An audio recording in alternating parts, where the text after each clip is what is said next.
শরীরে খুব গরম লাগছে, জাস্ট এইটুকুনই বললেই দেখলাম যে ঠিক গিয়ে ফ্যান চালিয়ে দিচ্ছে। খুব মশা কামড়াচ্ছে, জানলাগুলো দিয়ে মশা ঢুকছে, জাস্ট এইটুকু বললাম দেখলাম গিয়ে জানলাগুলো লাগিয়ে দিচ্ছে। তো তাতে বুঝতে পারলাম যে আমার ইমোশনটাও এখন আগের থেকে অনেক বেশি কানেক্ট করতে পারছে। সৌরনীল তো ভীষণ, আপনি জানেনই যে ওর হাইপার অ্যাক্টিভিটিটাই মেন এই প্রবলেম।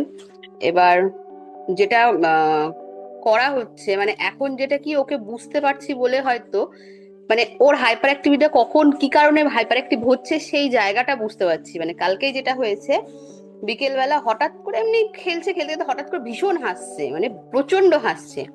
এবার আগে হলে রাগ হতো, মানে এত হাসছে চিৎকার করে করে বুঝতে পারছি না। এবার ও আমার কাছে এসে এসে খালি বলছে জল খাবো, আমি ঠিক আছে জল খাও। ও যাচ্ছে বাইরে যাচ্ছে জল খাচ্ছে, আবার হাসছে। আমি কিছুতেই বুঝতে পারছি না। তারপরে রান্নাঘরে গিয়ে দেখলাম ও না জলটা ঝোল, মানে কালকে চিকেন রান্না হয়েছে, ও গিয়ে গিয়ে চিকেন খেয়ে আসছে, সঙ্গে জলটাও খেয়ে আসছে। আর যেহেতু মানে ওই দুষ্টুমিটা করছে সেইটা বোঝানোর জন্য, মানে আমি যেহেতু ধরতে পারছি না, সেটাতেও ভীষণ মজা পাচ্ছে, তার জন্য ও হাসছে। এবার আমি এসে ওকে বললাম যে আচ্ছা তুমি চিকেন খেয়েছো চুরি করে করে, করে চুপ করে গেলাম। এবার ও আমার দিকে তাকিয়ে আমার এক্সপ্রেশনটা বোঝার চেষ্টা করলো, করে এসে জড়িয়ে ধরে বলছে হ্যাপি মা, মানে মা তুমি রাগ করো না। ও এরকম দেখি যখনই হয়তো আমি একটু রাগ করছি বা কিছু, ও এসে এসে জড়িয়ে ধরছে। তো তাতে বুঝতে পারলাম যে আমার ইমোশনটা ও এখন আগের থেকে অনেক বেশি মানে কানেক্ট করতে পারছে। আর আগেও এরকম হাসলে মনে হতো কেন হাসছে হঠাৎ করে, তার মানে এখন যেটা বুঝতে পারছি যে না, কোনো কারণ থাকে যেটা ও রিলেট করে করে ওইরকম ভাবে, মানে প্রচন্ড হাসছে প্রচন্ড।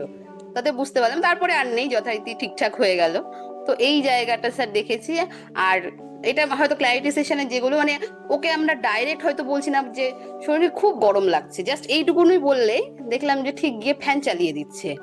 বা সেদিন যেমন বসে আছি, আমি খুব মশা কামড়াচ্ছে, জানলাগুলো দিয়ে মশা ঢুকছে, জাস্ট এইটুকু বললাম দেখলাম গিয়ে জানলাগুলো লাগিয়ে দিচ্ছে। মানে এইভাবে ও বুদ্ধিগুলো খাটাচ্ছে ছোট ছোট জায়গাগুলোতে। সৌরনীলের যেটা ছিল প্রবলেম, সেটা হচ্ছে ওর থামাতে প্রবলেম ছিল, মানে কোনো জিনিস থামতে পারতো না, আগে করে দিত তারপরে ভাবতো। তো সেই জন্য ওকে না, ও যেহেতু খেতে ভালোবাসে, ওর ইন্টারেস্টের জায়গা, তো ওই জায়গাটাতে যখন আমি টার্ন টেকিং করছি, দেখলাম এখন আগের থেকে অনেকটাও থামতে শিখেছে। মানে ও পছন্দের খাবার হলেও ও ওয়েট করছে, করে তারপরে খাচ্ছে। মানে বোনকে আর ওকে পাশাপাশি বসিয়ে যদি একবার ওকে দিচ্ছি একবার বোনকে দিচ্ছি, তো এই জায়গাটা থেকে কিন্তু ওর ওই থামার হ্যাবিটটা তৈরি হচ্ছে ধীরে ধীরে।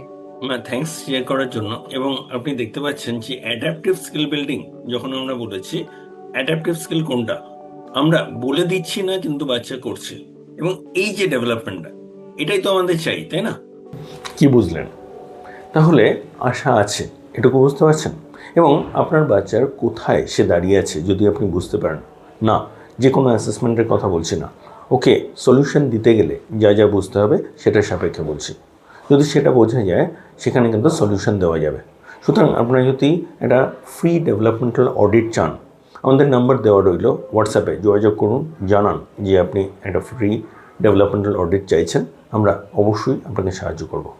এবং যদি আপনি আমাদের সাথে কাজ করতে চান, যদি পুরোটা কীভাবে হচ্ছে বুঝতে চান, আমাদের সেখানেও যোগাযোগ করুন, আমরা অবশ্যই আপনাকে জানাবো।